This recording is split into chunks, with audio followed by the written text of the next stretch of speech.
देखिए, इसका कारण ये है सबसे बड़ा कि जो हमारे देश का प्रधानमंत्री है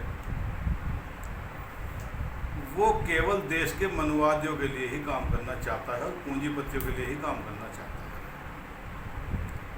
सारे देश की जनता की उन्हें आवश्यकता नहीं है, उन्हें कुछ बाहुबलियों की और कुछ पैसे वालों की आवश्यकता है जो उनके साथ हैं। लेकिन जो बाकी लोग हैं, आज 15% की वो राजनीति करते हैं और बाकी को हिंदू मुस्लिम के नाम पर लड़ाते हैं। यही स्थिति योगी जी की है। वो केवल आज उत्तर प्रदेश में जो 15% लोग हैं, मनवादी लोग हैं, केवल उनके भले के लिए काम करना चाहते हैं, उन्हें खुश रखना चाहते हैं और उन्हें ही खुश रख रहे हैं। जो 85% लोग हैं उन्हें आपस में लड़ा करके ये देश की सत्ता पर काबिज हुए और आज प्रत्येक व्यक्ति को भाई से भाई को लड़ाया जा रहा और हम आपस में ही एक दूसरे के दुश्मन होते जा रहे हैं। जैसे कि वाल्मीकि को जाटों से लड़ाया जाता कि आपका हक छीन लिया इन्होंने, इसी तरीके से कश्यप को दलित से लड़ाया जाता कि आपकी 17 जातियाँ इसमें आनी चाहिए।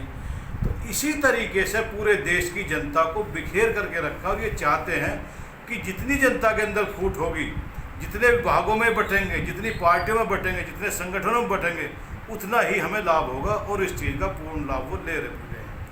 अब समय समय पर होता क्या है, आज कश्यप की बेटी बहन के साथ या कश्यप समाज के किसी व्यक्ति के साथ अत्याचार होता है तो जो बैकवर्ड की यहाँ जातियाँ हैं, पूरे देश में 6743 जातियाँ हैं, जिसमें से 3 जाति स्वर्ण में हैं, 67 जाति एससीओ में है और बाकी सब बैकवर्ड की जातियां हैं। ये बैकवर्ड की संख्या 52 से 54% तक देश में है, लेकिन उनको कभी भी इकट्ठा नहीं होने दिया जाता। जो ओबीसी की जातियां हैं, यदि कश्यप के साथ अत्याचार हो रहा है तो कोई भी प्रजापत नहीं बोलेगा, कोई जाट गुर्जर नहीं बोलेगा। इसी तरीके से जब नाई के साथ अत्याचार होगा तो बाकी बैकवर्ड समाज के लोग नहीं बोलेंगे। इसी तरीके से जब प्रजापत के साथ अत्याचार होगा तो बाकी बैकवर्ड की जातियाँ नहीं बोलेंगी। एकक को करके इन्होंने सभी समाजों को सताया है, सभी समाजों का शोषण हो रहा है। लेकिन वो आज खुश क्यों हैं कि 15% तो तुम्हारे साथ हैं। तो समाज को कभी जाटो समाज के साथ अत्याचार किया जाता है, कभी नाई के साथ अत्याचार किया जाता है, कभी वाल्मीकि के साथ अत्याचार किया जाता है, कभी मुस्लिम के साथ अत्याचार किया जाता है। योगी जी, मैं आपसे पूछना चाहता हूँ, प्रधानमंत्री मोदी जी, मैं आपसे पूछना चाहता हूँ कि क्या ये जातियाँ, ये समाज इस देश के वासी नहीं हैं? क्या इन लोगों ने आपको वोट नहीं दिया? आप चाहते क्या हो इनके साथ करना? आप बहुजन समाज के साथ इसलिए अत्याचार कर रहे हो कि ये हमें वोट नहीं देता, लेकिन बहुजन समाज के लोगों ने भी आपको वोट दिया, घना थोड़ा कुछ ना कुछ तो दिया होगा। बैकवर्ड के समाज के लोगों ने अंधे होकर के, आपके अंधभक्त होकर के उन्होंने लाइन में लग करके वोट दिया। सबसे ज़्यादा वोट बैकवर्ड ने आपको दिया, लेकिन आज उस पर भी आप शोषण कर रहे हैं। जिस दिन ये समाज इकट्ठा हो गए तो मोदी जी, ना आप बचोगे, ना योगी जी बचेंगे, ना अमित शाह जी बचेंगे, ना भाजपा बचेगी। और ये दिन दूर नहीं है, ये समय आ चुका है। जो पढ़े लिखे व्यक्ति हैं वो लोग समझ चुके हैं कि हमें आपस में लड़ाया जा रहा है और ये सत्ता पर काबिज है। क्या कारण है कि आज देश का व्यापारी बर्बाद हो रहा और आपका बेटा बहुत बड़ी संख्या में पैसे को बढ़ाता जा रहा। तो योगी जी, मोदी जी, आज पूरा देश बूझ रहा, पूरा लोग बेरोजगार है, उनके व्यापार ठप हो गए हैं, उन्हें न्याय दिलाइए, अच्छे अच्छे कार्य करिए। मोदी सरकार देश में आई थी तो इतने वादे किए थे इन लोगों ने कि किसान की आय दुगनी होगी, लेकिन आज किसान की दुगनी आय तो हुई नहीं, जो उसको इनकम थी वो भी ख़त्म हो गई। मैं मोदी जी से ये पूछना चाहता हूँ कि क्या यही आय दुगनी थी? आज आप किसान पूरे देश में रोड पे हैं। उन्होंने कहा था कि हर साल 2 करोड़ बेरोजगारों को रोजगार देंगे, लेकिन आज 14 करोड़ उल्टा बेरोजगार कर दिया देश में। आज बेरोजगार जो व्यक्ति है वो रोडों पर आ रहा है। आज जो मजदूर है उसकी बहुत बुरी हालत हो चुकी है, आज किसान की बुरी हालत हो चुकी है। मैं योगी जी से भी ये पूछना चाहता हूँ कि जब आप सारे चीज़ों के वादे कर करके आए हैं, लेकिन आज देश में किसान रोड पर है, व्यापारी बेकार कर दिया, व्यापारी रोड पर है, मजदूर बेकार कर दिया, मजदूर भी रोड पर है। आज दलित समाज को चुन चुन के सताया जा रहा है, आज मुस्लिम समाज को ढूंढ ढूंढ कर सताया जा रहा है। क्या यही देश चलाने के नियम है आपके?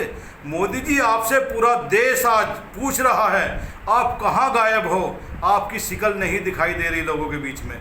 आपकी जुबान एक बार भी वहाँ जो मनीषा कांड हुआ है हाथरस में, एक शब्द आपके मुंह से नहीं निकला। अभी कुछ दिन पहले आपका हम बयान सुन रहे थे चुनाव के समय में कि इन दलित भाइयों को मत सताओ, चाहे मेरे गोली मार दो। कहाँ हो मोदी जी आज?